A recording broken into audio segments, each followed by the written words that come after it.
அனைவருக்கும் வணக்கம். இது அம்முவின் வீட்டு தோட்டம். இந்த வீடியோவில் நம்ம என்ன பார்க்க போகிறோன்னா, நம்மளுடைய விவசாய நிலத்தை வந்து இப்போ இப்படி இருக்குது. இதை நம்ம ஃபுல்லாக க்ளீன் பண்ண போகிறோம். பாருங்கள், பில்லு இருக்குது, நிறைய இந்த மாதிரி செடி நிறைய இருக்குது. இதை வந்து மூக்குத்தி செடின்னு சொல்லுவாங்க. வேஸ்ட்டு தான், அது களை செடி தான். நிறைய இருக்கும். அந்த பக்கம் நான் கொஞ்சம் க்ளீன் பண்ணிட்டேன். நான் அப்பப்போ மழை வரும்போதுனா கொஞ்சமாக க்ளீன் பண்ணிட்டேன்.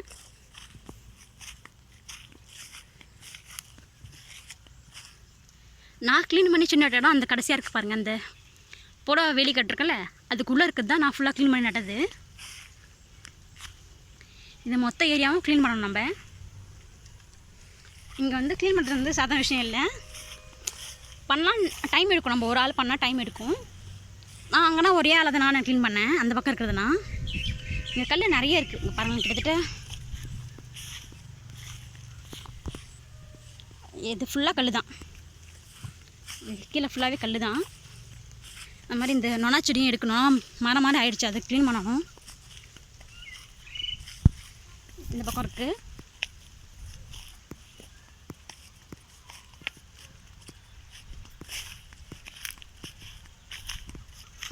இது எல்லாத்தையும் க்ளீன் பண்ணணும்.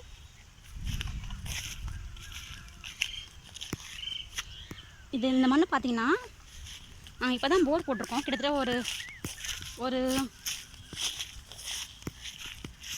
1.5 வருஷத்துக்கிட்ட ஆகும். போர் மட்டும் தான் போட்டிருக்கோம். சோலாருக்காக வெயிட் பண்ணிட்டுருக்கோம். கவர்மெண்ட்லேருந்து சப்சிடியில் வாங்கலான்ட்டு. கிடைக்குமான்னு தெரியல. 2 வருஷம் ஆயிடுச்சு போர் போட்டு. இது சுற்றி இருக்க தென்னை மரம்னா எங்கள் அப்பாவும் எங்கள் அம்மாவும் சேர்ந்து வச்சது. கிட்டத்தட்ட இதெல்லாம் 30 வருஷத்து மரம்னா இருக்கும்னு நினைக்கிறேன். இதெல்லாம் 30 வருஷத்து மரம் இருக்கும். அந்த பக்கம் அந்த ரோடு பக்கம் ஹைட்டாக இருக்கிறத மட்டும் எங்கள் தாத்தா பாட்டி நட்டதுன்னு நினைக்கிறேன். ஆமாம், அது மட்டும் அந்த ஹைட்டாக இருக்கிறது மட்டும்தான் தாத்தா வச்சு தான் இருக்கும். இது ஃபுல்லாகவே எங்கள் அப்பா தான் வச்சது. மீது எல்லாமே அப்போ வந்து கொல்லி சுற்றி ஃபுல்லாக அது ஒரு அவுட்டரில் ஒரு பார்டர் மாதிரி இருந்தது. இந்த பக்கம் பாருங்கள், இந்த ஒன்று தான் இருக்குது.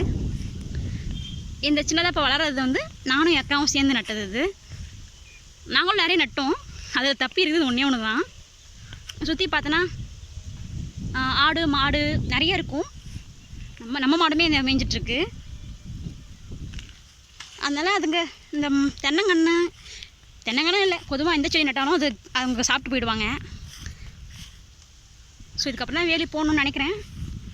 எப்படி இருக்குன்னு எப்படி பண்ணலாம் பார்க்கலாம். எது எப்படி இருந்தாலும் இந்த கல் இந்த ஃபுல்லாக க்ளீன் பண்ண தான் இங்கே நட முடியும். நம்ம இந்த மண்ணை செட் ஆகிடுச்சு. நம்மளால் தோண்டனா முடியாது, கட் பண்ணி எடுக்க முடியாது. ரொம்ப அழுத்தமாக இருக்கும். அது மம்முட்டி போட்டு கூட எடுக்க முடியாது. கட்டப்பாறை வச்சு குத்தி தான் எடுக்க முடியும். அது மாதிரி இதுவும் அப்படி தான் பண்ணணும். இதை வந்து கல் பார்த்திங்கன்னா இதுவே பெரிய இதுவாகிடும் போல். திருக்குறள் ஒன்று பார்த்தோன்னே ஞாபகம் வருது. இளையதாக முள்மரம் கொள்க கலையுனர் கை கொள்ளும் காலத்தை இடத்துன்ட்டு. இந்த செடி தான் அது கரெக்டான உதாரணம். இந்த செடியை வந்து சின்னதாக இருக்கும்போதே பிடுங்கிட்டா நம்மளுக்கு ஈஸியாக இருக்கும். இது பெருசாகிடுச்சுன்னா அவங்களுக்கு வெட்டவே முடியாது. போகிற இடம் ஃபுல்லாக அப்படியே வளைஞ்சு ஃபுல்லாக ஒரு இதுவே. இதை விட்டால் இந்த இடத்த ஃபுல்லாகவே கவர் பண்ணுறோம். குருவி செடின்னு சொல்லுவாங்க. இதோடைய வெரைட்டிஸ் நிறைய வந்து முள் இல்லாமல் வந்து கார்டனில் கிடைக்கும் நம்மளுக்கு. லாண்டனா சொல்லுவாங்கன்னு நினைக்கிறேன். இது சரியாக தெரியல. லாண்டனாவும் வரும். இதே மாதிரி தான் இருக்கும். அது இந்த வெரைட்டி தான். கலர் தான் வித்தியாசமாக இருக்கும். ஒயிட்டில் இருக்கும், ப்ளூவில் இருக்கும், ரெட்டு, எல்லோ அப்படின்ட்டு நிறைய கலர்ஸில் இருக்குது. இதில் இந்த செடி இருந்தால் பாம்பு வரும்னு சொல்லுவாங்க. அது லாஜிக்கல் கரெக்டு தான். ஏன்னா பார்த்தீங்கன்னா இந்த செடியே வந்து அங்கே ஒன்று இருக்குது, நான் காட்டுறேன் பாருங்களேன். இதெல்லாம் தென்னை மட்டை நிறைய வந்து கிடக்குது. இது தனியாக க்ளீன் பண்ணணும். இதோ அந்த கடைசியாக இருக்குது பாருங்கள், அதுதான் நான் சொன்னேன் அந்த குருவி செடின்றது. ஃபஸ்ட்டு குட்டியாக இருந்துச்சு ஒன்று, இது அப்போவே க்ளீன் பண்ணலை. இப்போ பாருங்கள் எந்த அளவுக்கு வளர்ந்து அது இந்த 2 தென்னை மரத்து நடுவில் ஃபுல்லாக வளர்ந்து போயிருக்கு. இதெல்லாம் வந்து இது ஃபுல்லாக களை செடி தான். கிட்டத்தட்ட ஒரு மழை பெஞ்சதுக்கப்புறம் எல்லாம் துளுத்துச்சு, எல்லாமே துளு வந்து அந்தளவு வளர்ந்து போயிருக்கு.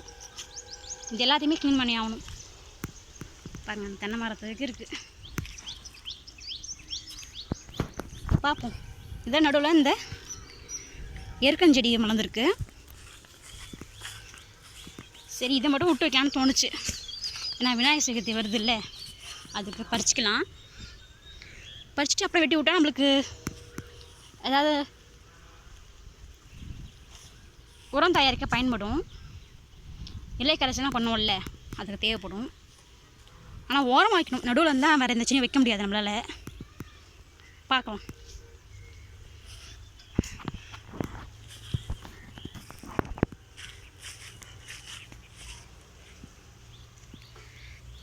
அப்புறம் அந்த முருங்கை நான் நட்ட முருங்கை தான். அந்த மாதிரி அந்த லைன் ஃபுல்லாக முருங்கை போட்டோம். அந்த ஒரே ஒரு மரம் தான் தப்பிச்சு இருக்குது. ஏதாவது ஒன்று தான் நிற்குது.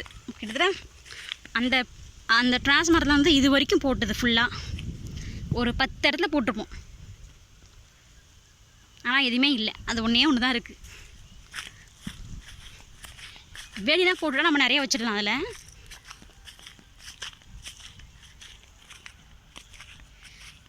இன்றைக்கி டேட் பார்த்திங்கன்னா ஆகஸ்ட் 31, 2024.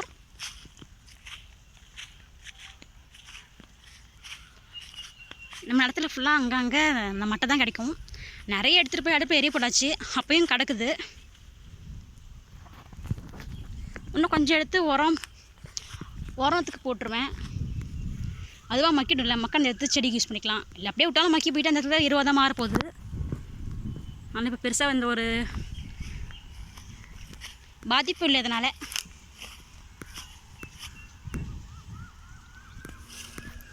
இந்த மாதிரி நல்லா பெருசாக இருக்குது பாருங்கள். நான் வந்து கிட்டத்தட்ட இந்த சைஸ் இருக்கும்போது நட்டேன். இந்த மாதிரி ஒரு சின்ன கிளையாக தான் நட்டேன். ஒரு பெருசாகிடுச்சு. அது நல்லா நிழல் தெரியுது இந்த தண்ணிலாம்.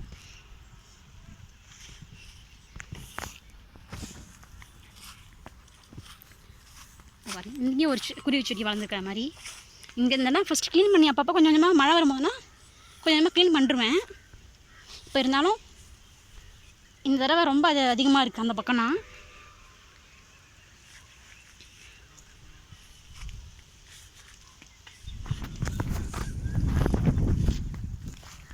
இன்னும் 1 மாதத்துக்குள்ளே இந்த இடத்த க்ளீன் பண்ணி இதில் நிறைய செடி வைக்கணும்னு நினைக்கிறேன்.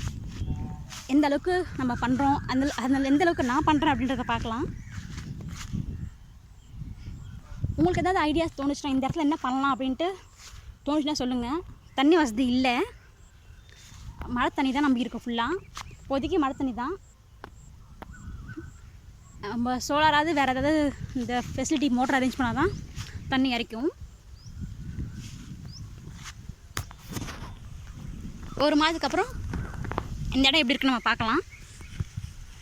அது வரைக்கும் காத்திருந்து பார்க்கலாம். நன்றி, வணக்கம்.